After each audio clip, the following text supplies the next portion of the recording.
And we are live and we are back. Welcome back, everybody. Good to be back once again with the FAST Renegade Pro Cup Series. Took some time off there a little bit. Just had some stuff related to work going on. But here we are now, ready to get back to it here with the 16th race of the season, if my count is correct, at Sonoma. So we are getting right back into the action on a road course. Had a few of them already this season, and we got another one on tap for you here, and we've got a great field of guys looking to go at it here. And a big field too. We're looking at like 27, 28 guys, and yep, probably just heard him there very briefly, but I've got a different face in the booth here. You saw him win in Atlanta this season, but he has decided to put on the broadcaster's cap tonight. Toby Roberson, welcome, sir. Yeah, thanks for having me. Been doing a great job all year, and I wanted to give it a try, see how hard it is. Well, just hey, ultimate goal, looking to have some fun, but really cannot thank you enough for hopping on board. Going to be really cool to have you here, but also really cool. We've got a big field of a lot of big names ready to duke it out here on the road course. As we're gonna go over who we got in this race here tonight. 24 on pole position with a 1 minute 13.221. Normally 24, you might know that car driven by Darren Ingram. Tonight is driven by Huang Do. And please forgive me if I am mispronouncing your first name, good sir. I do apologize. But he's piloting the 24 to pole position here. Jacob Smetana, a couple times a winner this season in the 42, will be starting in second, just a 10th off of the pole time. And then Randall Coleman, who did end up winning at Dover after much deliberation. And then Matt Watkins, last week's winner at Gateway, will be starting in fourth. And you got Cody Luke and Greg Lovell. Good to see him out here as well. Nick Gunther looking to turn his luck around, starting in 7th, next to RJ Bishop. Of course, those two also run in the same scheme. Thank you guys for confusing me. And then Tate Dorsey, first time I've seen him this season, in the 96, qualified 9th, next to Thomas Philbrick. And you also got Tyler Stallhood, John Foreman, Daniel Cardozo, Billy Ryan, James Moore, and Benjamin Snyder, wrapping up the drivers who took lap times. But among the other guys that will be starting here, Phil Parker, Oscar Ramos, Davey Hazard making a start here in 20th, but look for him to probably get to the front at some point. Definitely going to be keeping an eye on him. And you got Seth Cole, Joseph Weaver, and then Sean Romero, Sean Whitehill, Joshua Moyers. And then toward the back, if they're able to make it, that is Tyler Mallon, Jovan Anderson back there. Also Alex Moe and Ediver Leal will be taking part as well. So Toby, I'll go and throw it your way here as we're counting down the final few seconds here. Not sure if we may reset it here to see if we can get those two guys in here in time, but just based on how you've been racing with these guys throughout the season, and also racing with them a couple times on the road courses, just what we can possibly expect, especially with this one being maybe a little narrower of a road course. I think what you're going to expect is some very aggressive restarts. Guys in this league really want to get every single spot they can early on because they know it's going to spread out, and we're going to get some good green flag racing. And if you don't get that caution for 10, 15 laps, you're not going to be able to do much if you're, 3 seconds off the pace because you had a bad start. I'm looking at guys near the front, such as Nick. He's always a person that wants to get towards the front no matter how early in the race it is. And Cody, I want to mention Cody Luke, qualifying 5th. I believe he hasn't had a win this season. He's one of the only guys up there that hasn't, and that's a very strong qualifying run, so I'm excited to see what he'll do. Yeah, I'll be keeping an eye on him too. And yeah, we're looking forward to this one. Been looking forward to this for a couple weeks now, knowing that this would be hopefully when I was going to be coming back to the broadcast booth. Of course, got to send shout outs to JTN and FRN as well. Flat Out Racing Network doing Darlington. Joe doing a race or two here and there to show support for the league while I was taking care of other stuff. So thank you to those guys. As far as tonight goes, pit window, from what I can tell, looks like it will be about 25, maybe less laps on fuel. So should be a one stop, but of course tire wear could play a big factor into that. Some guys might be looking to play it more conservative and do a two-stopper. Of course, different Sonomas have different levels of tire wear. I know that the game track, which I had raced on fairly recently, had a lot of tire wear, and that bit me hard. If you saw the JTN stream of the Bomb Squad Racing League last Thursday, that ended well for me. But we'll see how this track is on those tires, but if it is heavier, we could expect some of these guys to make it on two stops, but we'll see if one stop could be in the cards. Looks like we have reset happy hour here to give those guys a little more of a chance to make it in. We'll go ahead and get you guys some live pictures here of what's happening in happy hour here.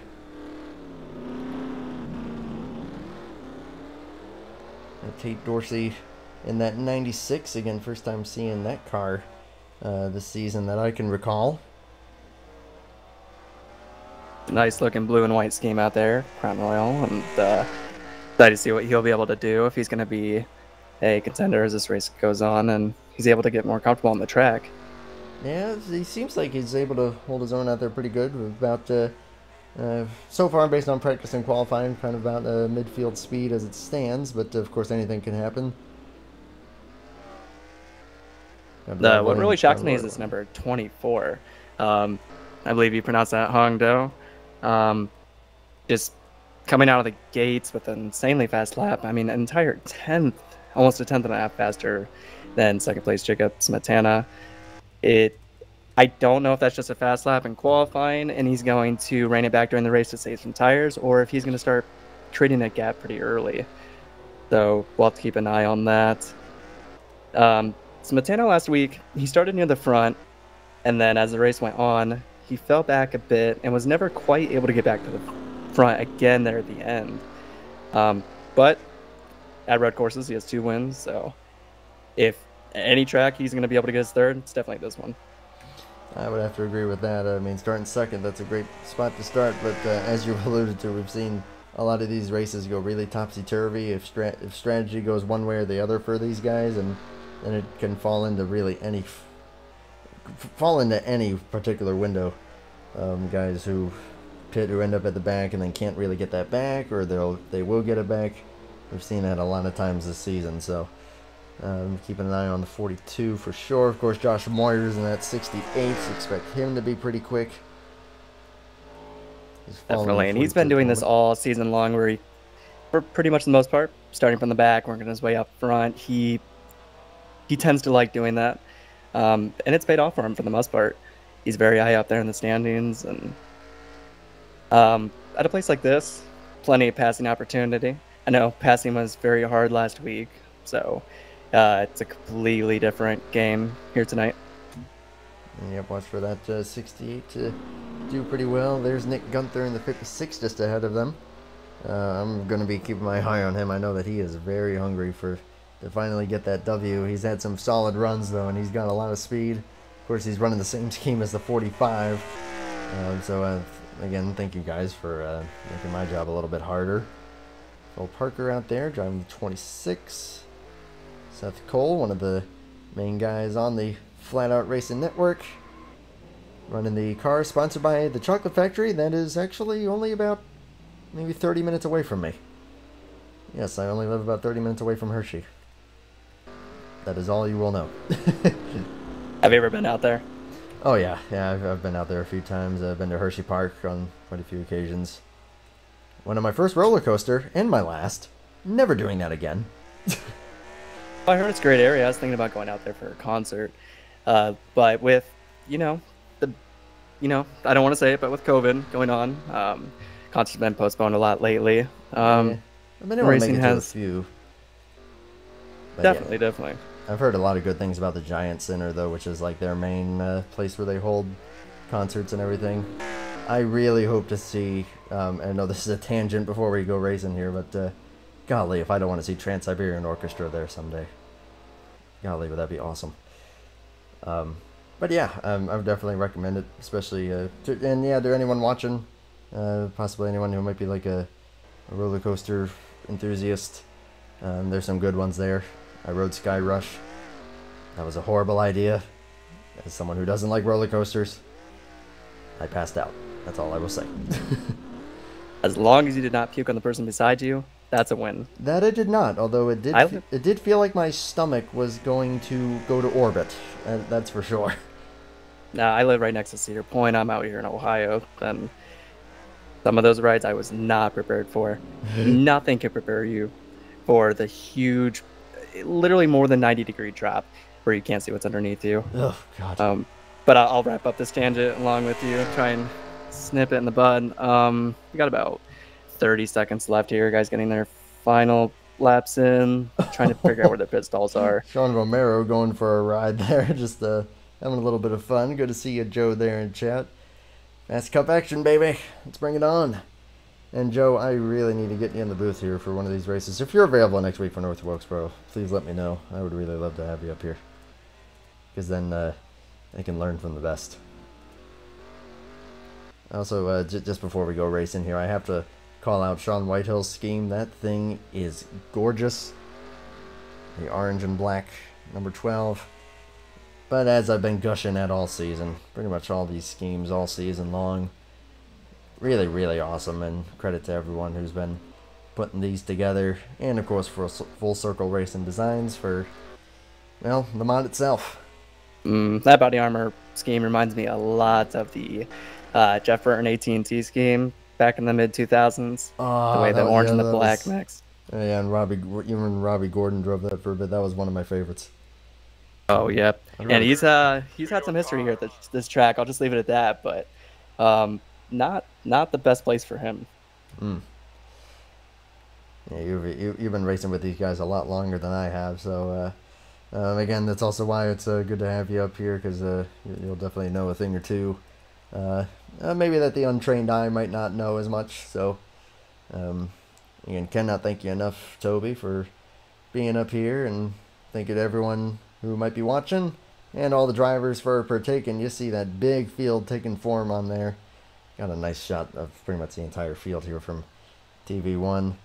Of course, to everyone in chat, always feel free to let me know if things are off about the stream. Always looking to try to make sure that's going smoothly. Field taking shape. We are about to get this thing started for 39 laps. With Fong Do and Jacob Smetana on the front row, followed by Randall Coleman and Matt Watkins. Pace car pulling into pit road there. Pit road speed will be 35 miles per hour for tonight, but that does not start until after this hairpin. Push cars are going to be going a little slower here just so that they don't pass the pace car. But the Fast Racing League is back here on the channel.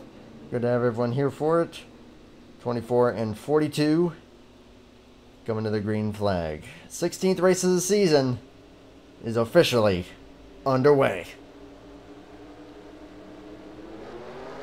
24 with a great start. He's going to be able to clear that 42 most likely going into turn 1, or turn 2, should I say. Yeah, getting clear there nicely. RJ Bishop going off track. A couple lockups. Some other guys holding back a little bit, trying to play the conservative strategy, but the 45 does keep it straight. Number 56 finds his way around the number 8, or I believe that's 6th place. They are all single file now, as we make it about halfway through this first lap. I'm surprised to see it single file so fast. Probably gives them a little bit of a breather here. They're probably just trying to log some laps here, as just as I thought. We already see the 5 car moving up here. Davey Hazard is bringing Josh Moyers with him. A little bit of trouble there for Daniel Cardoza, but he's going to keep it going straight. Looks like James Moore may have also gotten into some trouble there on the initial start. Maybe we're just hanging back a little bit, but already a nice oh no, we have the 56 spinning. The 24 in the tires. Trouble for he's gonna lose the 56, so many. Oh, and he gets plowing. hit. Oh, huge boy. wreck going into the final turns. That's going to be at the very least a caution, possibly even a reset here. We got a number of cars around there just short of the hairpin. Casualties include the 56, obviously the 8, the 70 locked it up. It could have been a lot worse, honestly. Yeah, that could have been pretty ugly as yeah, the 24 is just kind of lighting them up. So that is a reset.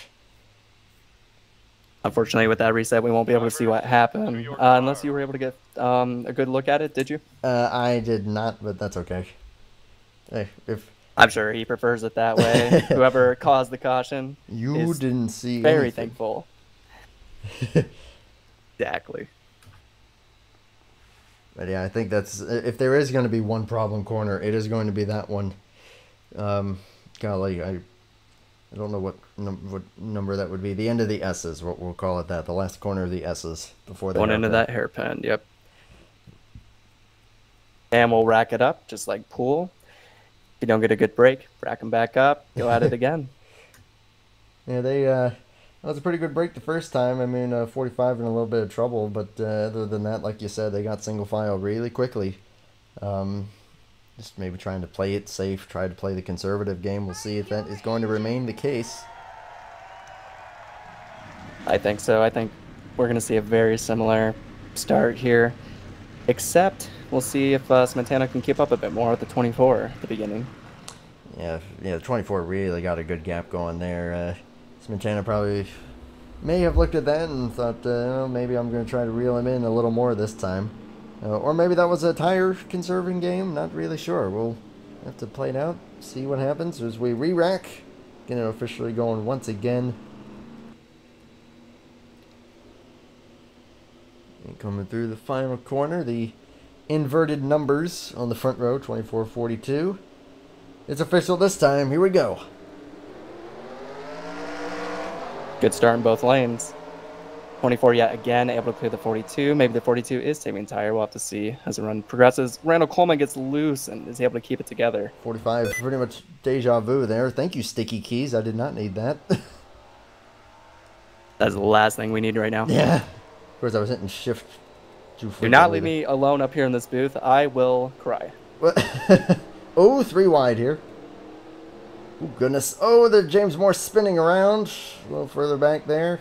Oh, goodness gracious. Trying to keep it out of the tire barrier. Does clip it a little bit. That is the last thing that you want to hit on this track. The only good news, not a lot of damage from what I see. Whoa. Big, almost a spin there for Davey Hazard. This is crazier than the first lap. Going through the S's, and yeah, you're absolutely right. This is pretty nuts. Actually, they're all slowing down here. So they have called the caution. That may have been for James spinning. Probably just took some time to get to Randall and then for them to make that decision. Yeah, because that is the thing with the road courses. They do have to call them out themselves. We are going to have a look and see, because I see Jovan Anderson a bit further back. Not sure if maybe he may have been in trouble. Also see damage on the 92 of Benjamin Snyder. Got a couple of people right around the top 10 deciding to pit. I don't see a lot of damage, so I'm surprised they're coming in this early, but maybe they just want to get away from the trouble. Yeah, that's probably going to be a good call, because it looked like the 92 kind of held up Tyler Mound a little bit, and that just kind of stacked them all up, and both the 93 and 92 getting involved. And I do believe that that was what triggered the caution. For the most part, looks like this top 5 is exactly the same. Not seeing too much of a change here. Still seeing Doe out in front, then Smetana, Coleman, Watkins, and Lovell up here in the top 5. Nick Gunther moving up a spot to 6th. Then you got Cody Luke, Tyler Stallhood, Tate Dorsey, and Daniel Cardozo, the current top 10. Knowing with how these cautions usually work, they will probably just run the 1 lap under caution here, give the guys a chance to pit, and then we'll be getting right back to it here on the 3rd lap. Hopefully they can keep it clean, keep it green, and I just noticed this. Number 2, Joseph Weaver's car actually has Colette's name on the back of it. Reckon that JTN scheme, beautiful scheme. Yeah, that I've been keep my eye on that scheme. But yeah, Ricky Colette has been mainly driving that car, so looks like maybe some guys maybe saying, hey, you're better on the road courses. We'll see if maybe you can maybe try to do something a little better. I'm not too sure what the point situation would be in that case. This is the first time I've really seen what could be counted as a driver substitution. I've seen it in other leagues, but not sure how it's going to work here. It looks like if we are going green this time, it will be a single file restart, probably for the better, given how narrow this particular road course is. Definitely, I would say if some of the drivers don't want to see it, it's going to be a bit harder to get, you know, a good 2-3 spots at the beginning. But if we can get a good run going, maybe, well, it really depends. But as the run gets going, some guys can save tires that are better on the long run. I'm kind of looking at guys like Matt Watkins, one of the best tire savers I know out there. Showed it at Darlington, showed it last week with his win. As Nick Gunther was trying to close in on him, he was able to spread that gap again because he was able to save tires at the front. But we'll see what happens as we take the green. Yep, coming to the green here, lap 3 of 39. Gonna try to also keep my eye throughout the rest of the field here, because, like I said, you got some really fast guys back there. 29 kind of with a bit of a gap here. Hopefully gonna close that up. But, yeah, speaking of Davey Hazard, already up to 12th after starting outside, if I'm not mistaken, outside the top 20, so... And another man playing that strategy is Joshua Moyers, and looks like he's about 5 spots behind him. Probably going to give the two a lot run for his money and a lot of pressure. I'm going to keep my eye on that. As we go green here. Well, like a heck of a restart there by Nick Gunther. Actually gets next to Greg Lovell. But needing to go the outside way around is going to hurt him there. They're going to get back to single file at least a little bit. Ooh, really close there. Break almost makes contact. Really close. Another spin in the back there. And that is Alex Moe by the looks of it in the 048. Looks like we're going to keep it going. Watch out for the 92 there. They're too wide. About 2 or 3 car lengths back here. The 09's looking for a little bit of room, but he can't make that move on the 2. And he's got some pressure now as the 71 peeks his nose in. Not able to make it happen. Battle between the Vodafone cars as well. Daniel Cardozo getting really loose there. Kind of has to check everybody up. He just got passed by Oscar Ramos. We'll check it back up front. Longdo pulling away a bit from Jacob Smetano, who has Randall Coleman right behind him. Gunther still pressuring Greg Lovell quite a bit. But they're all going to be under pressure from Davey Hazard here very shortly. As the 56 throws it in there. Going to maybe bring the 5 with them if they don't bang doors. But golly, Hazard is on a charge early on. Going from impressive. 12th to 6th.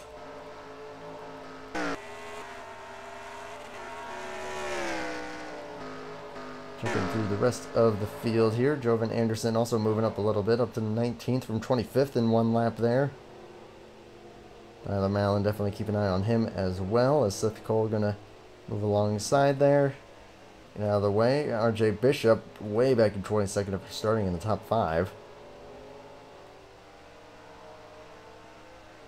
And everyone just kind of sorting themselves out as it stands. Phil Parker has also fallen back quite a ways, but we officially have 28 drivers that have taken the green flag here. That is really, really cool to see.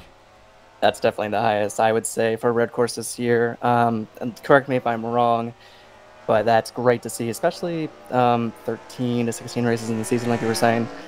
It obviously less than the very first race. Those are still very healthy numbers for a league that's, you know, trying to find its footing with the new way that NASCAR is running their series. Seeing what they can do as far as imitating that. Plenty of road courses to go. One in the playoffs, actually. Tyler Stallard has spun on the exit of the hairpin there. Gets some contact from Josh Moyers, but it looks like they're going to keep it going. Toby, I'll have you stick to the live shot. I'm going to get a very quick replay of that for folks in TV land here. See what happened to the 27. Coming off the hairpin there, and yep, just put the power down, and the rear tires just did not stick, and around he went. Does get some contact there from the 68, but they were able to keep going. Probably minimal to no damage. But back to 13th now for the 27. That's a tough break, but it is early in the race. Plenty of time. Guys are finally spread out like we thought they would be. I'm talking, 8, 9 car lengths between Greg Lovell and Matt Watkins. The only real battle I'm seeing at this moment would be between that 5 and the number 56. Nick just trying to run a smooth line and keep him back there for as long as possible.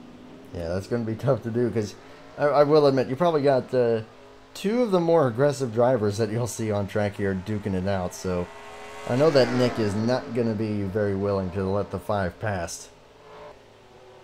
But the 5 is going to be very, very persistent. Still got all it takes is one slip up. Oh, yeah. One slip up and you'll end up in these tire barriers, too. And well, this is exactly what the 15 of... I'm very sorry, I didn't mean to interrupt you. Oh, no, you're good. Those barriers are nasty, though. If you get caught on one, you can't get down. Yeah, they will pretty much destroy your cars. We already got a lap car there in the 92. Going to go wide there, let the leaders by. But Jacob Smetana has closed right in on the 24, and Coleman's there as well. So I wonder if tires maybe are already becoming a factor, if the 24s kind of used them up a bit, or if maybe we just got a little bit held up by the 92, who just wrecked the 56. Oh, goodness. 56 that is going to be one track. Angry driver. Based on the luck that he's had all season, and then to have that happen by someone who is doing his best out there, but really has been a bit of a struggle. But here's the thing. That's gotta hurt, Andrew. Here's the thing. No exaggeration. He flipped, and I'm saying Nick Gunther, flipped number 56, flipped his car over at Mid Ohio, and still was able to hold on to the lead and almost. I don't believe he won that race. I'm not entirely sure, but he did finish really well. It was incredible. True. Oh boy. Thomas Philbrick just about took a header there, being behind the 92, who is not being very lenient toward lead lap cars here. Oop. Maybe he's getting caught in awkward places, not really sure. But that top 3 is all over each other. Ooh, man. Just about to take out Jovan Anderson there. They're going to go 3 wide. I'm just keeping my eye on this to make sure that these guys keep it steady. Also noticing Tate Dorsey's fallen back quite a bit. May have had an issue at some point or another. Now, I expect them to be spread out, but this is shocking. Some of the drivers that are near the back, I'm not expecting to be near the back, some near the front that are making a debut. And the 92 is going up and over. Holy smokes. He just got turned by, I believe that was, actually I'm not sure who that was. But now the 92 is stuck on his roof.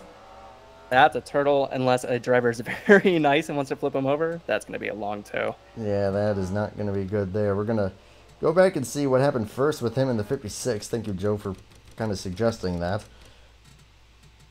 See, that's why you're the head broadcaster, and I'm just Joe Schmo over here. Could say he's the better Joe. That he is. Well, I have Joe Rutkowski, who's called some races. He's pretty good, but oh boy, that's going to be hard to beat. Nice name drop. Yeah, just going through the S's there. He got on the dirt, and then just got right into the 56. Who does keep it going, doesn't lose too much track position, but will get some damage out of that.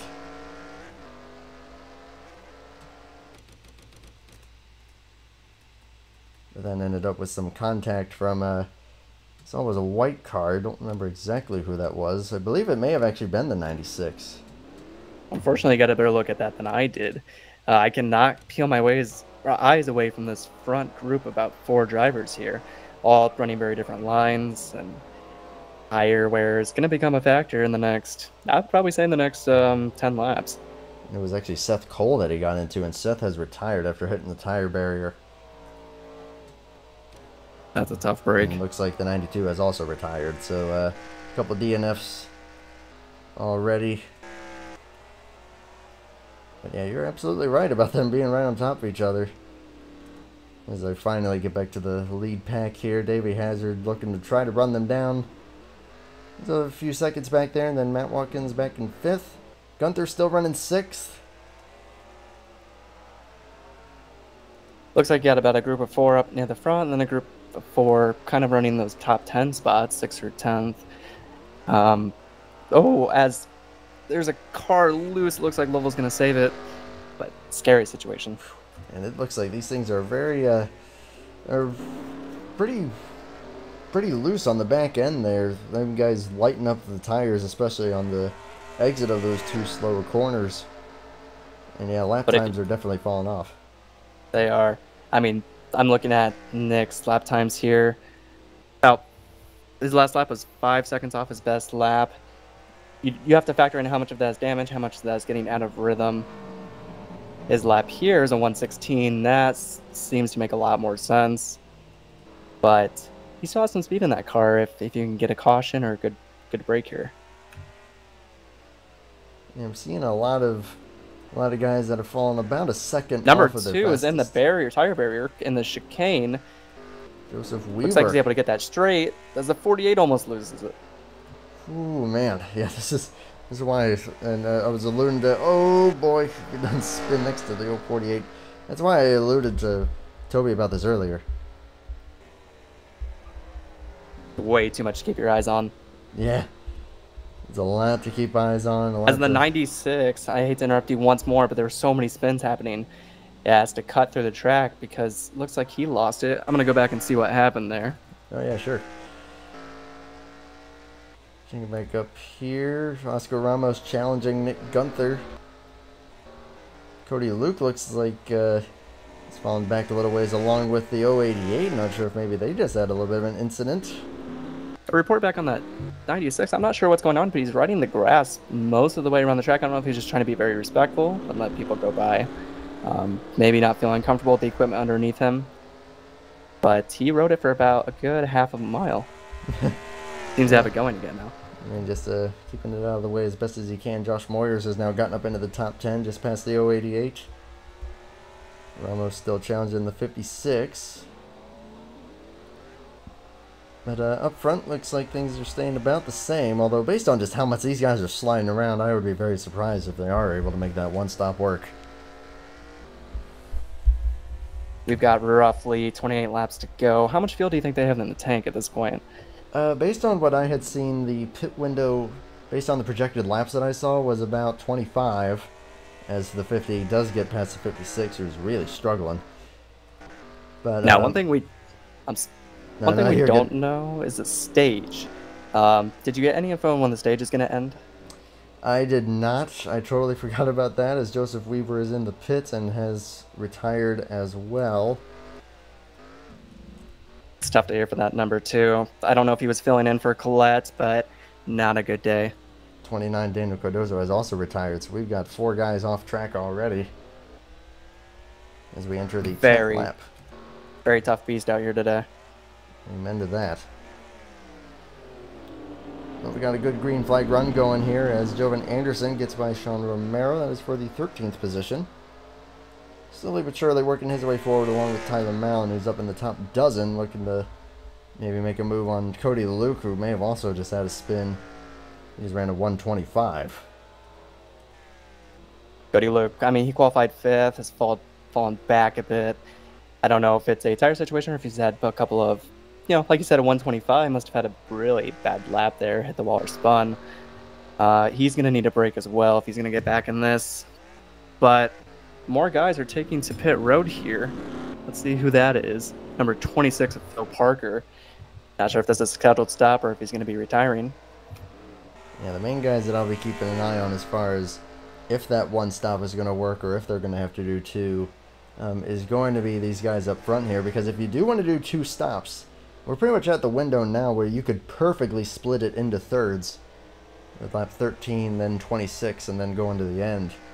So this might be the time to do it, as my goodness, Coleman is just slinging it through there. I'm seeing how sideways he was going. I was just going to say that. He's going to need a dude wipe after that one. Very scary. mixing around lap traffic, but he has fallen a bit behind these two guys. He wants them to skip side by side so he can catch back up as he slings it around once more. Yeah, it looks like he's not really having too much regard for his tires. But Smetana getting a little bit closer to the 24, and then the 24 getting a little bit farther ahead. That seems to kind of be the theme with those guys. You can check it through the field here. A little side-by-side duel there with RJ Bishop and Thomas Philbrick. Philbrick going to get the better of that. Phil Parker's going to come out right in front of him. You can check it through some more of the midfield here. Almost a spin there for Billy Ryan, 15th. Looks like Philbrick has some company here as Bishop is trying to get to his bumper once more. Yeah, those guys went side-by-side going into turn 1 there. Of course, that is a very dangerous corner to go side by side in. I just noticed that curve will throw that car around. I don't know if it's like that for every turn, but as the 23 is going to save it, but Bishop's going to be able to sneak by.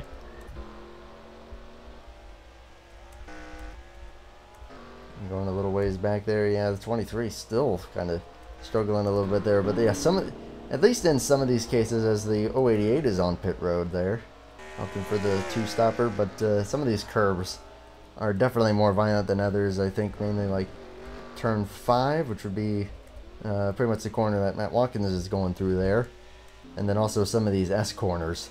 They got some pretty hefty curbs that will catch you out if you're not careful. So, well, I don't know what happened to the 24 whatsoever, but I cannot find him anywhere. Do you have eyes on him? Oh goodness. Yeah, I do not. Look away for 1 second. Your leader's out of the race. Yeah, how about that? That is incredible. Hello to Mike in chat. I'm going to get a look here. Smetana will take that. He's out. Oh my gosh, let's see what happened. Dominant all day long. Has led every lap up to this point. Alright, so let's see. He's going into the hairpin here. Runs wide. And Jacob Smetana goes past. Oh, flat Wondering tire. if you blew a gear. Flat tire. You do not see that often. Oh my gosh, and he lost that tire in the hairpin, and he just thought, I'm not going all the way around here. I'm done. Wow. I mean, to be honest, I'm not down there on the track. I don't know what it's like, but I feel like he could have maybe limped it to pit road and been able to catch a break if a caution comes out. I mean, he's obviously shown he's so much faster than a lot of these guys out there. He could have still had a good day, but the driver knows best. Yeah, I guess so, but let that also tell you how much tire wear there is, and the fact that that one stop looks like it is completely out the window. Although Smetana has stayed out here, Randall Coleman appears to have pitted. I would hope so. I mean, he has. I hate to say it. I'm not in the car, so I don't know, but it seems like he's abusing his tires quite a bit, slinging it around the track. I don't know how much longer those will last if the leader's already blown a tire. Yeah, I mean, I don't know if maybe we missed like some really heavy lockup from the 24 or not, but that's really unusual. So that is going to put Coleman into second, and then Davey Hazard third. Greg locks him up as he's trying to get anything he can on Randall here.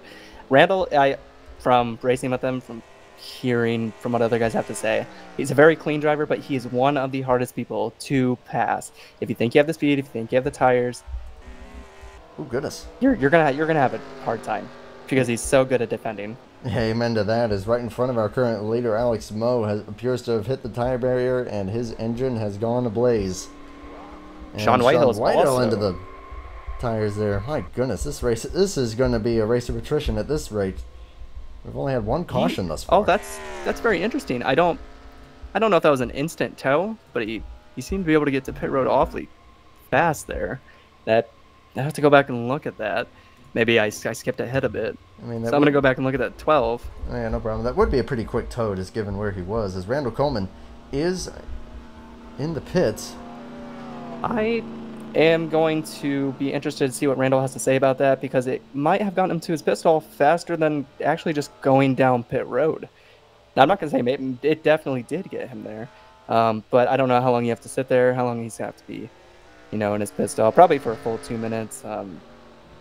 It's very dependent, but Yeah, we'll maybe have to I'm see.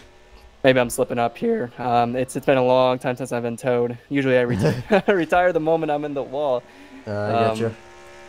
But let's take a look here towards Yeah, the 24 front. is out. 56 is also out. Evan lost second and fourth gear, I'm seeing in chat here. After getting into the wall after being hit by the 92. That explains a lot, because I think he would have limped it back around in any other case. But I did misspeak. I'm pretty sure, it's going to be a long time for him before he's out there back on the track, number 12. So a little slip up there. But let's get back to the front. I don't know where you have your eyes on right now. I've kind of been all over the place. I'm trying to keep an eye on the 42, who has still remained out there. He's trying to make it on one stop, and I think he's going to be able to do. I mean, he would not have gone this far if he didn't think he was going to be able to do it. He would have pitted 3 or 4 laps ago. I mean, given his lap times being almost 3 seconds slower than what he was starting with, I mean, I think that he's just putzing around for that very reason, that he just wants to try to make it to the end on that one single stop, which he's getting close to being able to do. He probably just has to go another 2 or 3 laps, and then he would be in the clear. But here's the issue. If we get a caution, that's going to be really bad news for him. He wants them to make that second pit stop, obviously, and get that track position back. But I think that's a big ask, especially at a track that's so loose and guys are spinning left and right. Yeah, it looks like he might be the only guy who's going for that one stopper. It looks like everyone else has come in. I'm looking for Randall at the moment. Try and figure out that gap. Oh, man, he's way back there. There are some guys ahead of him that appear to still be out on their first set. I see Ediver Leal and Tyler Mallon right in front of him. But he's going to be coming with a full head of steam here very shortly, because he passed Jovan Anderson for position and has already opened up quite the gap. So it looks like this is going to come down solely to tires. As he Which some guys love, some guys hate. Sometimes people just want to go out there and race and try and go as fast as possible. Courtesy move there by the 81. That'll put him in, let's see, where does that put him? That should be, I believe, 5th place. And indeed that will be now 4th if he gets by the 09, which he will. Yeah, that's the thing. I mean, Smetana's going to have to open up a big enough gap that no matter how slow he goes, it's going to be big enough that he'll be able to keep it. If he doesn't, watch out for Stolhood, and he gets into the wall. Oh, my goodness. I didn't get an eye on that. How much damage did it look like he got out of that? Ooh, he didn't hit it hard. He definitely has some. Oh, boy. Well, moderate damage here at Fast, and that is a prayer for some of these drivers. I've seen them come back from so much. These bodies are a little stronger. Slowly. I think we may have a caution. I still see people going full speed here, unless I am actually behind a bit. Smetana has slowed it down to 40 miles an hour, and those behind him are catching him here. So it looks like we are under yellow for probably what happened there with the 71, or there may have been something else off. They were so spread. They were so spread out. Guys were still going full speed for quite a while. Yeah. Threw me off a bit. This is not one you want to see if you're the 42. Not in the slightest. Jacob. Oh, it's. I don't know if his race is going to be over, but it's a huge mountain to climb. He's probably slamming his wheel right now. Yeah, he's not going to be happy about that. Now, someone who might be a little happier would be guys like the 50 and the 60H, because they were also still out there. They're probably going to be able to gain quite a bit, because that's also going to be a question of, for those guys that did pit, but might still have some laps on those tires, you think it might be a good call to come into pit road and get on fresh rubber along with everybody else? It really depends on when you pitted. I think if you're anything past lap 14, personally, the track position is worth a bit more. But the 42 is going to hope as many people as possible come down pit road.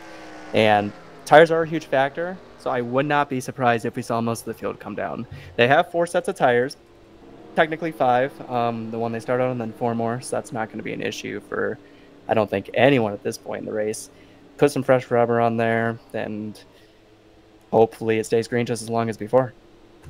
Yeah, that was a good long run there. We went from lap 3 to lap 20 there, under green. Now, I'm wondering if anyone will stay out, try to get a lot of track position, and then if a caution comes out in 5 or 6 laps, people might have to come down pit road again because the tires are such a big factor. Who's going to play that game? Well, let's find out here as, yep, that's Smetana coming down there. 71 and 8 are staying out. Not sure if they might be a lap down. They both are, so it looks like they are aiming for the wave around strategy. Looks like a couple other guys are doing the same thing. Billy Ryan, John Foreman, Thomas Philbrick, RJ Bishop, James Moore, and a number of others. Now that's going to help out Smetana a lot because he's not going to have to fight through as much of that traffic since they're a lap down, have to take the wave around. That's actually going to put them closer to midfield.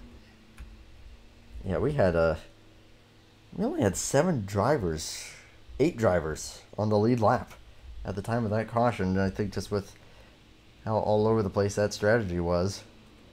I take it back. I mean, it looks like many guys pitted, so he might be okay. Randall's getting his left sides changed. Hazard, let's see here. No, it's actually Greg Lovell, the number 88, got out first. Bit surprising. Yeah, he is also a lap down, so not sure how they're going to score that. But Smetana will come out with the lead. But yeah, that definitely played into the hands of the 50, who is now going to be second. And they are going to send Greg Lovell to the back. I'm going to step away for just a moment, let you take over here. Hopefully you can steer this in the right direction. I'll be back in roughly 2 minutes. Oh yeah, take your time. Appreciate having Toby on board here. So Randall will be third, with Malin up to fourth. And then Ediver Leal in P5.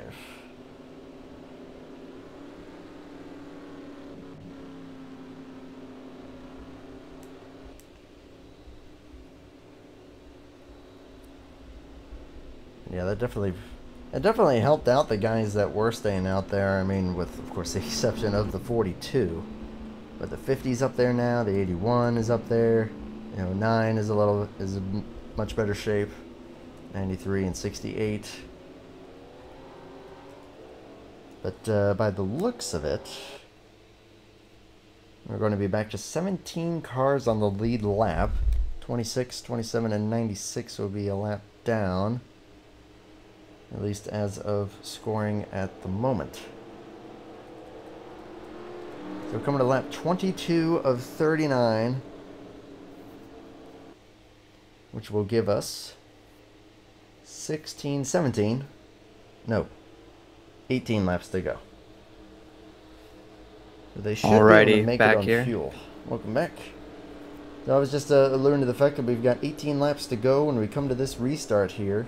So they should be good on fuel, but it's going to be a little ways to stretch the tires. We saw the 42 do it and some others, but not sure if that'll play into the strategy of some others who may have been pushing harder. I think it will for sure. I think the 42 is going to have no problem, holding the front here. But, Oscar's slowly been chipping away and caught a break there. See what he can do. Yeah, Oscar... Definitely do not count him out because he is a very, very aggressive driver. He will put you under pressure very quickly. Amen to that. Although if Randall puts him under pressure first, that was a great restart by the 42. Of course, also having the benefit of being able to call the green himself with this being manual cautions. Front 7 or 8 keeping it pretty clean here. Some trouble there with the 96 and 27. Depends on the league. Sometimes the leader will call it. Sometimes other places will call it. Did you see something? Sean Romero into the tire barrier from 10th place. Going to keep it going, but that's certainly not going to be good for the car or, of course, track position. Going to lose out quite a bit. 27 runs wide. Everyone up front here looks like they're keeping it pretty clean. 42 opening up quite the gap. Yes, he is. I mean, can you really save tires and open up a gap like that? Maybe he's just trying to get as much of a lead as possible so he can baby the tires later on the run. I'm not sure at this point. Yeah, that wouldn't be a bad call. I mean, if you could push the tires at least a little bit, but then after that lap or two of trying to get ahead, then trying to conserve there as the battle's on for second between the 9 and the 50. 9's going to get that pretty close. Very clean move in a tough part of the track. Very lucky they didn't smack the wall there. This is the last thing I would say 42 wanted to see, because the 9 was able to keep up with him. You know, Randall was able to keep up with him for the most part. If he can keep that car straight, he's sliding it more than most people I see out there. Yeah, his main competition was definitely, of course, the 24 and the 9, and I would argue the 5 as well, who, of course, also... For sure. He's probably passed the most. Oh, that's a shame to hear. I mean, he passed more cars than anyone has all night. I would bet $100 on that. You would. I think that you would be a rich man in that case. I think $100 could go a long way for both of us right now. Yeah. You're telling me about your setup. You're here with your laptop and your USB microphone, but trudging along, making it work. Living the dream. Anytime we get to see racing, living the dream. Oh yeah, and that's why I'm so grateful for just the NR scene. It's a great group of guys. And not even just this league. I mean, all the leagues out there. RTG, Bomb Squad Racing, IMRC was a thing there for a while. Some of these guys who have made their way over from Insomniac Racing League, yeah, it's looking for a new home, have really been able to adjust well here. Yeah, it's really cool to see, and of course a number of other leagues that I'm probably missing. Sorry for the noise there, just getting myself adjusted. But to anyone watching, of course, if you're interested in running NR online, there are many different leagues out there of many different shapes and sizes, skill levels, many different series within those leagues. 71 slams the wall hard, sorry to interrupt, but he's struggling here to hold on to that spot as he gets a bump. Ooh. Keeps it straight though. John Romero has not been having a good time on this restart here after getting the wave around. Scored 14th at the moment, but just trying to keep that car pointed in the right direction. I think as many of these drivers throughout pretty much the course of the night, I would argue, except for maybe the 42. He's just been, seems like he's just been cruising. He has, and he has over 240 laps led in this series so far, which is leaps beyond anyone else. As the number 70's around, but he's going to be off the track. Everyone gets by cleanly. So he's shown he is a dominant driver, but he doesn't have an oval win this year, which, considering that most of the schedule is oval, we'll have to see how that plays into effect as we get into these playoffs, because wins mean, and let's just say in the new NASCAR, formula, wins mean so much more than they did, 20, 30 years ago. Absolutely, and I mean, Smetana has definitely shown a lot of speed on the ovals too, but he's kind of also had what has happened to Nick Gunther. He's just kind of... Yeah, that's not to discredit his talent anyway. He has the best average finish. Ooh, look at this, though. Here we go for the lead. And Coleman's going to get it. With a dominance. I mean, he, at the 42, put up as much of a fight as he could, but maybe he's just trying to save tires. I can also kind of hear them both clutching in some of these corners, so I wonder if maybe that 25 lap fuel window maybe was a little generous. Well, let me reach out to one of the drivers I have and see how they are on the field, if you don't mind. Oh, absolutely. Oh, man, absolutely. Any insight that you got? Yeah, I knew I brought you up here for a reason. Hey, helping any way I can. No, I really, really appreciate it. Oscar Ramos falling back quite a bit, but still doing a great job holding on to third place at the moment. Ran his quickest lap of the race. Tyler Mallon's currently 4th with Ediver Leal in 5th. Got a bit of a guy go behind him there with the 93 and the 68. Then a little ways back to Matt Watkins. Greg Lovell back into the top 10. And Cody Luke still doing a solid job also in the top 10 there. Off track goes Tyler Stallhood. We're kind of having some road course blues here so far. He's going to kind of get in front of RJ Bishop, who's also been not having the best day after starting really, really solidly.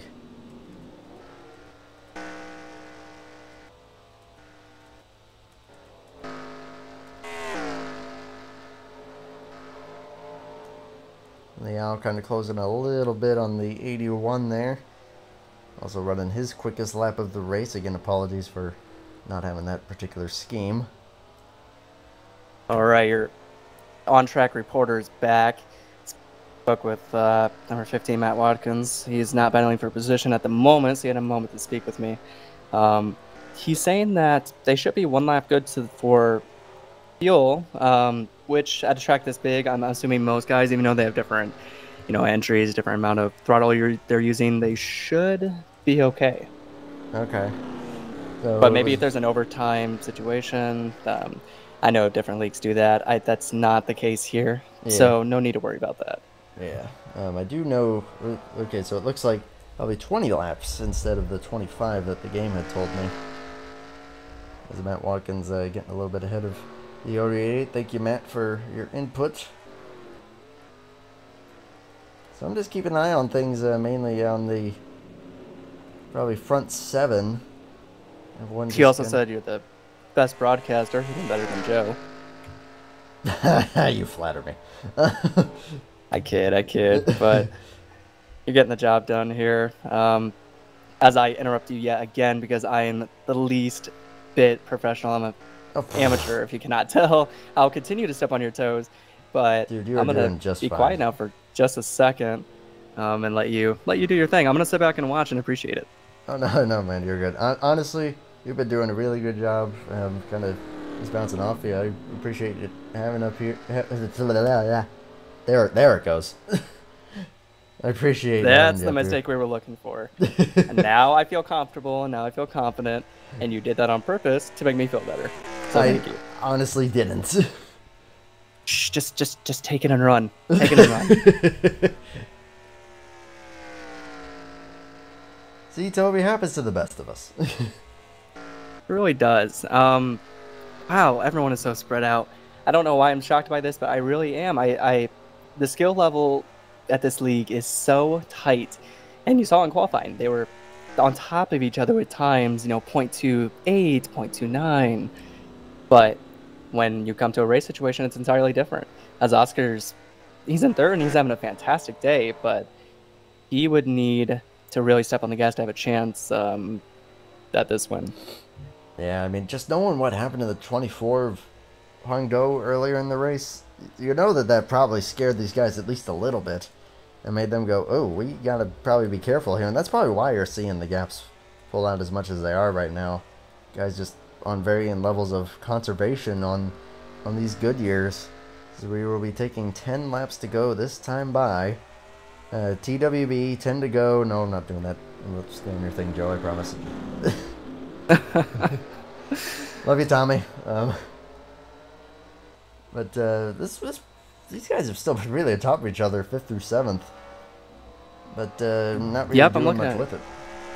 No, they're not. Maybe waiting for their, moment to make a move or saving tires just a little bit longer. I have to give props where it's due. Moyer's committed to starting in the back like he always does. Even though at a track like this, unless you catch a lot of breaks, you're probably not going to have a chance to get near the front, even if you are a faster car, just because of how big it is and the traffic you have to work through. But he might be able to get a top 5 out of this. Another person I'm really impressed with, obviously, is, that number 09. Sorry if I'm pronouncing his name wrong, but Ediver.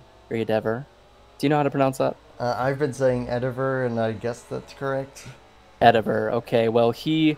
correct me if I'm wrong, I was looking at this before the race started, just some of the stats. He has one of the best average finishes out of any driver here, which may be a bit surprising, considering just how tough it is and how insane this competition is.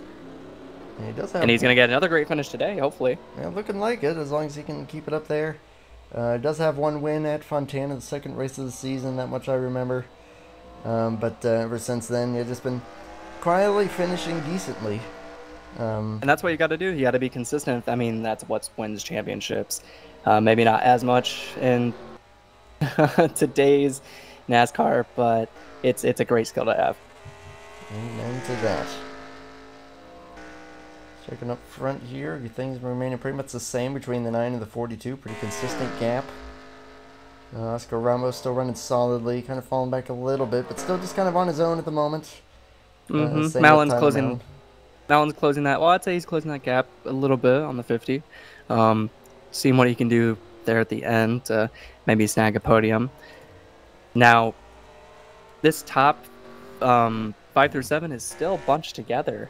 No moves, I mean, no changes in spots have been made. Everyone just following in line like good little ducks. Further on back, Lovell had made his way up to Watkins, but wasn't able to get it done and has fallen a bit. Gonna move here for 6th. Moyer's on Anderson. Anderson's gonna fight back. And that's go side by side through here. Moyers gets it. That is tight racing. It's exactly what we like to see. I mean, Moyers has tried to make that move on him, I believe, more than once throughout this race, in that corner specifically, because it's a hard braking point. You can stick a nose in there, maybe even tap the guy a little because you're going so slow if you want to. A little bit of side bumping, that's where you'll get away with it. But he has his eyes set on Ediver. He wants a top 5. Yeah, you know it. He wants to get as many points as he can, because we're definitely getting ways through the season here where that playoff's getting closer and closer. We are, and last week he had a, I don't, you weren't broadcasting, but maybe your good luck charm for him, because he got involved in a wreck late in the race and blew 4th gear. The Moyers blew 4th gear and was still able to finish really well. I mean, I believe he finished, near definitely in the top 10, near the top 5. Can't say exactly for sure, but without 4th gear, it just shows you the perseverance that he's, exhibiting this season. Absolutely, and yeah, he's one of. I mean, that I was just about to say about Moyers and Anderson both. They're definitely some of the more clean guys. As looks like Ediver is actually going to go ahead and let him pass. Maybe. Whoa! They almost make contact. Maybe Ediver just kind of overdriving it there, but that is now the top 5 for that 68. Going back towards the front, it looks like Smetana made up a lot of ground there through that hairpin. But the lap times are so similar. As Renault goes by this time, that's a 15.1. And then Smetana with a 15.6. Wow. So that's actually quite the difference there. Although I still see Coleman kicking out that rear end a ton. I don't know if there's less wear on the rears than the fronts. Because that was the, I believe, the right front that the 24 blew. So if you can get that car to turn at just the right angle and get off those corners, with so much speed and carry that speed, especially in a turn like this where it's crucial just to be able to carry that speed because you're slowing down so much. You don't want to slow down too much. We'll have to ask him if he ends up being the race winner, but I think he's just going absolutely 110%. And if he's going to lose this race, it's going to be not because he gave his full effort, it's going to be because his tires gave out. Yeah, I mean, I just saw 42 close up on him there, but then I think the 42 just ran wide again, so and cutting it a little bit close there. The 42 did run a half a second quicker the lap prior, but then of course the 9 got it right back, so we'll see right here 15.7, 15.5. So it's going to be on here very soon as we have 6 laps remaining here at Sonoma. Before it gets on, let's just take a quick look at the rest of the field, because we're going to have to keep our eyes near the front at the end of this race. That's for sure. Yeah. Looks like Oscar's still, pretty cozy there for that 3rd spot unless he makes a major mistake. Malin can pounce on Tyler's Dollhood, just putting it around the track, trying to get as many points as he can for the day. Greg Lovell just retired. Do you have any info why that might be? Pulling up the scoring here. Where is he? While you're trying to find that, I'm looking at this race between the 93 and the 09. Still just as tight as it was, 7-8 laps ago. Joshua Moyer's pulling away a bit more, though, obviously. Actually, I think Josh just had a problem. Oh. Yeah, he was 5th, and then is now 8th. Okay, well, quite a ways back here. Oh. I would say I jinxed him. Oh, he got on the tail of the 09. And then I think the 09 hit the brakes earlier than he was anticipating, and he had to take avoiding action. Didn't hit the tire barrier, but he had to go wide there. Holy smokes, that's kind of scary. That's going to cost him a top 5 unless we get a caution here. Because he's... Unless he just, blows our mind and finds some amazing speed, I just don't see him getting back up there. But this is great news for Watkins as he's looking for, looks like 7th here, if he can keep up with Moyers, who... Sorry for cutting out there, but keep up with Moyers here, who has been very strong today. He's been doing really, really good. As these top 2 have caught some lap traffic, the 8 and the 71. In a tight part of the track, let's see what happens. Yeah, we got a fight going on for the win here. The 71. They did not give him the low side. I'm very surprised. I mean, this is where going for 11th. This is a lot like the Robbie Gordon scenario here, where Kevin Harvick was, trying to get around him and he couldn't. Or it might be the other way around, where it was actually the other way around, where Robbie Gordon cost himself the race because he was trying to get around the 29. But in any case, getting back to this race, Smetana's closed right up to him because of this. Yeah, this could get pretty interesting here as we have 4 laps to go. Oh man, but I also back end kicking out again for the 9. I also understand. You're racing for position, you're racing to stay on the lead lap in case a caution does come out. They have every right to be doing that as much as the leaders do to be racing. So, let's see how it plays out. Oh boy, now they're side by side. And the 42 is right on the tail of the 9. You know that if he gets an opportunity this late in the race, he is going to take full advantage. Just checking on back through some of the other field there, but this is where we're going to keep an eye on it. 71 gets into the dirt a little bit. 9 is going to say, let me go. This may work out as... No, the 42 is able to just as easily stick a nose in there, so it's not going to cost him any time. Ooh, look at him as he tries to kiss the bumper. Whoa! Golly, what a dive that was. He said, hello, I'm here. And that opened up a little bit of a gap to the 8. So that'll let them race for a little bit, but that gap has pretty much stayed the same, even after all that was said and done. It did. I think he's going to catch this 8. So we'll have to see how that, ends up. Oh boy, and they caught the 11. Whose favor that works out in. This is getting very dicey. If Randall can put a car between him and then the 42 isn't able to get around, it might work in his favor. So it's just all about what perspective you look at it through. Phil Parker sideways there, going to stay out of the way. Does he try and create a buffer of some sort?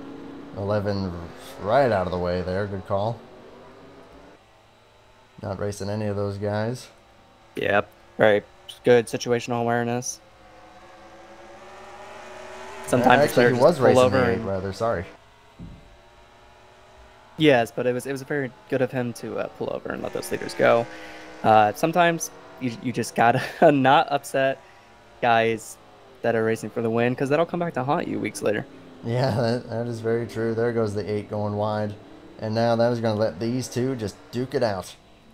Don't got any lap traffic, although Sean Whitehill's coming off pit road here. A little ways up, but now he's going to be on fresher tires, so don't think he'll be too much of a factor. But we've got 2 laps to go here. Smetano's still got a few car lengths to close in here. We'll see if Randall can hold on. And I just cycled through really quick for you, so you don't have to. Almost every spot has remained the same throughout the top 10.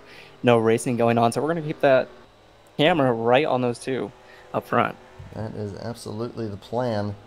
42, does he have any tires left to try to close in on this 9 with a lap and a half to go? This is reminding me of the Tony Stewart, Denny Hamlin duel just a few years ago, right before Tony Stewart retired, where he, or at least I believe it was Denny Hamlin, I don't want to say for sure, but gosh, the misinformation I'm spreading today is amazing. No, you're good. It was Denny, I remember that. Yes, long story short, Denny made a move Tony wasn't too happy about, and Tony dove it into the final hairpin, much like Smetana has been, as he locks up the brakes. Randall just about lost it. Golly, he is so close. He is able to hit the brakes so much later than Randall is on these corner entries. White flag in the air. That's where he's gaining so much of his time. If he's going to have any chance, he's going... I'm going to call it right now. He's going to have to get a bumper on him in that final hairpin and maybe get him a little loose. Randall loses it. Oh, boy, that may have... Oh, but he's pulling away again. Golly. Because he got the drive off there. But holy smokes, Randall's got to be sweating in his shoes going, oh, God, don't do that again. As Montana gets a little loose, they're driving on the edge. Gains a little bit there on random... Oh, is he going to stick his wall? Is he going to stick his nose in there? Oh, look at this dive. Or is he going to try for the switchback? And they go down the S's for the final time here. Smetana, does he have one more lunge in him? Wow, this is crazy. The only chance he's going to have here is in this hairpin, unless Randall Coleman hits the curb. Runs a little wide. Oh, he is right through his bumper. Going through the final corner of the S's. He's going to back it up. Get a good run as he's in the Oh, that's a big run. He goes wide. Look at this. And he's there. Oh, he's got a flat. He's got a flat tire. They're going to go into the wall. Can he recover? Oh, my goodness. He cannot recover. Oh, he's stuck in the tires. Randall's going to get out of that. And they had a big enough gap to Ramos that Randall's going to win it. Congrats to Randall Coleman. He put up an insane battle there. Wow. Wow. Smetana with a flat will still come home second. You have to ask yourself how much of that was Smetana saying, look, I made a mistake. I put you in the wall. I'm going to slow down and let you get the win. I'm going to be the better driver very possible. And actually, Ramos looks like he may have lost out because Tyler Mallon has finished third. Ediver Leal fourth, and Jovan Anderson in P5. Now, I want to say Jovan Anderson making his way up to P5, and staying there all night was, really impressive. But getting back to that glamorous race there at the end, I'm losing my train of thought just because my mind is so scrambled right now. Golly, take it away for just a moment. Incredible. We just witnessed there. We're going to see what happened to the 50 first. It looks like he may have also lost a tire. I will say Matt Watkins did get around Joshua Moyers for that 7th spot, which I think number 68 had an issue there because he's finished 49 seconds off the pace. Wow. That's almost identical to the race we were just talking about, Tony Stewart and Denny Hamlin. Oh my gosh, you're not kidding. Because I saw that tire go down to the 42, and I knew that they were both heading right for the tire barrier. So the 81 actually did pass the 50, but then going through the S's, I think the 50, yep, there goes the tire. But he was able to keep it off the wall. Now imagine that could have been the race for the win. And that's what I was going to say. Imagine if he was the third. Was he in third on the final lap? Oscar there. Whoever was in third, if they could have just been a bit closer to those front two, it could have been a much different outcome. It could have absolutely been one of them. As here we get another look at it here from another angle. Trying to dive in hard, he locks up that right front, and then it just goes flat on him. They both go into the wall, but they're able to keep it going. And yeah, it actually looked like Smetana did get stuck in the barrier there. But yeah, if he did cross the line first, I'm not even sure if that would have counted. But holy smokes, what a finish. Honestly, what surprises me, I don't know if he wasn't able to, but I'm surprised Randall didn't lock up the brakes and then try and do a bit of a switch instead of, door banging with the 42. Maybe a crossover move, but they were so connected, maybe they just couldn't get off one another. Not really sure. We'll have to ask number 9 Yeah, we're here in definitely going to just a get a few word with moments. Randall here in a moment. Yeah, Randall trying to go for the defensive line. 42 locked it up, and straight on they went. But golly, if you want a crazy thrilling finish, that's what you want there. But holy smokes, just looking at that gap back to the 81, they would have had to have been stuck there for quite a while. And that's, thanks for everyone sticking here. It was a rather long race, rather long road course at that. So we appreciate all the viewers. Hopefully you got what you paid for. You didn't pay anything, but you got an amazing finish. It's couldn't ask for better. Couldn't ask for any better. Oh yeah, amen to that. We got some long runs in there. A couple cautions, I think only 2 that I counted. I probably woke up my apartment neighbors, so sorry about that. But hey. Okay, but did you explain to them what's going on? If they not come knocking, just say, I just saw the most insane finish, possibly, I would say, of the year here at Fast Racing League, and they'll understand. They'll understand. That I'll probably I'll show them what happened, and then they'll be like, oh, okay. Although yeah, full on constipated voice came out there, which trademark of mine. Hey, wake up. Trust me, I'm not going to go back and watch this, not because of the drivers not doing an amazing job, but because it's going to be very hard to listen to myself mess up over and over and over again. But it's not about me. It's about Randall putting in victory lane. It's been a little bit of a dry User spell. was moved to your channel. Just as I'm saying that, I'll let you take over. No, you're good. I was just getting him in here a while. But yeah, Randall, welcome to the booth once again. Great win there. That's technically 2 in a row on the channel. But in the means that you did it, holy smokes, what a finish that was. Take me through what you were thinking. Well, first and foremost, that was a heck of a race. I mean, that was a lot of fun. 30-car field, and we had like 2 yellows that was actually called, but overall, it was a really, really fun race. Yeah, that last lap, I was just trying to save my stuff, not overdrive any turns, and I knew he was going to try to make a run at it heading into that hairpin, and he kind of locked them up, and we got to eat the tires a little bit. But I think he realized, he doesn't race like that that I know of, and I think he kind of just, once that happened, he kind of let me go on and win the race. But man, that was fun. Yeah, that was really cool to see, man. That was, I mean, yeah, he blew the right front from our perspective. He actually blew the right front when he locked them up, and that's what sent you both straight. Oh yeah, he was carrying a lot of speed in there trying to get underneath me, and I accidentally left that lane open because I was just going to slow down and then turn, and he had that run in there. But yeah, I seen he locked them up there, and I didn't know if he blew a tire. I almost blew a tire after we crossed the start-finish line. My tire actually was about ready to blow going back up the hill. So one more lap, I would have been toast. That doesn't surprise us one bit, considering the 24 having his issues early in the race. I mean, he was so dominant. I'm sure you're really thankful that he had to retire. But how loose was it out there? Because you seemed like the most loose car. You were swinging the back end so much. Was that to get it to turn better, or was it just really loose out there? That was me being dumb overdriving every turn, pretty much. But it worked out. It worked out. It did work out, but it was also killing my right rear tire, and I was like, my right rear, my left rear was like low, but I mean my right rear was really hurting. But that's why towards the end I just kind of start trying to run as smooth laps as I could, not overdrive the turns. It's a little different when you're running behind someone and you're trying to push it, because you think that you can. Mm-hmm. And then when you get up there in the lead and you realize, oh shoot, I don't have someone to look at now to, gauge what I'm doing, then you overdrive everything. I mean, I was overdriving, downshifting at the wrong times, sliding everywhere. The last couple laps, I was like, all right, I can shift to this gear, but I'm going to stay in this gear so I don't overdrive it. And luckily enough, it worked out. Well, feel free to send me your replay, because obviously it's going to have to be inspected as a race winner, and you can't do it yourself. Of course. Oh man, getting into some admin stuff there. No, I'm kidding. Randall, big congrats, man. That was a lot of fun to see. Great win.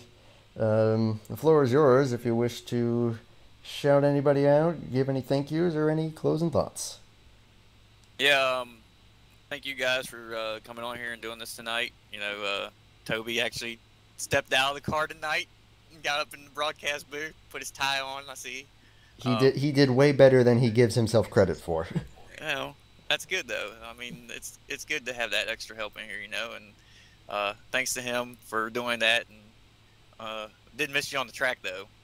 I know you would have been out there having fun too, but I want to give a shout out to Jacob. I mean, that was a heck of a battle there the last 20 laps after we went on that restart. I actually think he wound up losing a gear, is what I heard, as well. So that kind of hindered him a little bit.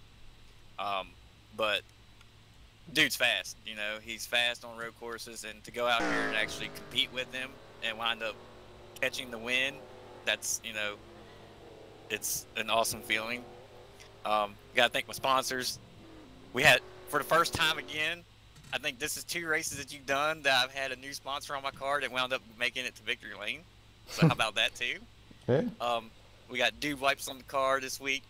Obviously Sonoma being dusty and everything. Gotta get those dude wipes out there and clean yourself up a little bit. Gotta thank Tire Pros, Napa, A-Shock, Hooters. Can't forget Hooters, Gotta love Hooters. All my guys back at Revolution Motorsports, Matt, Josh, those guys. Every week they're fast out here. They push me to try to get out here and get better every week. And as a league, man, can't thank these guys enough. We come out here every week and we have 25 plus cars, racing. And these are some of the best guys to race against, So I appreciate them coming out every single week and racing with us. And I'm looking forward to next week. I know it's Father's Day. NASCAR has an off week, but hey, we're heading to North Wilkesboro.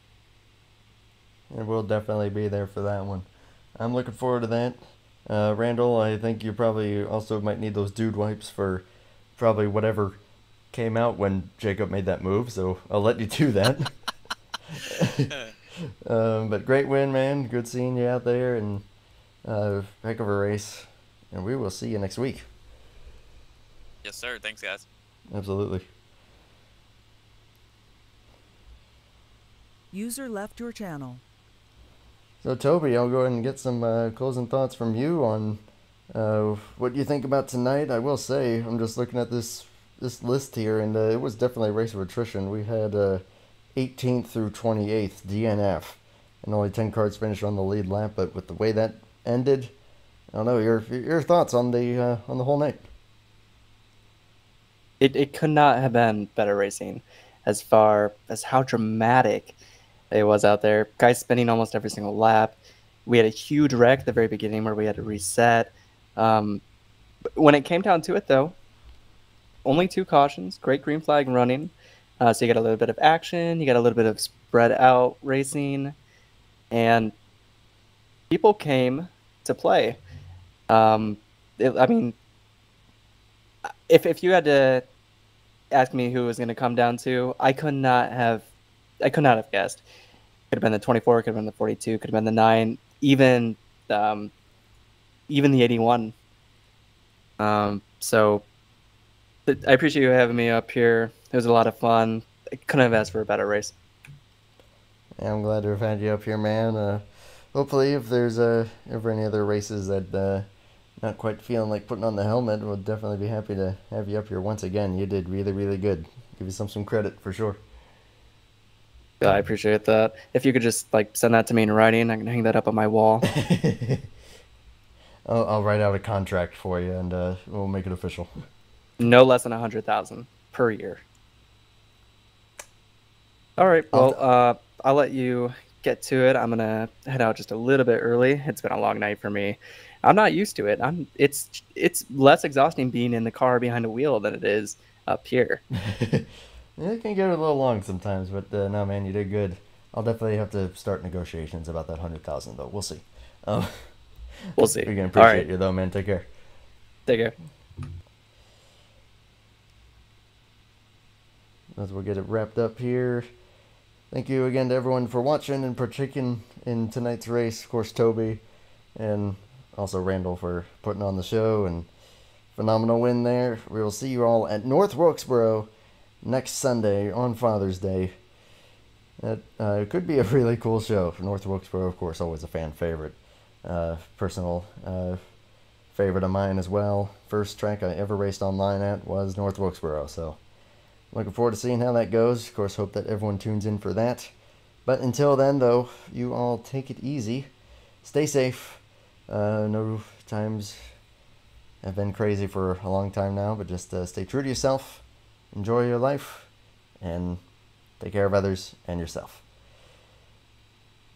Take it easy, everybody. We will see you next week for the 17th race of the season. Take care. Bye for now.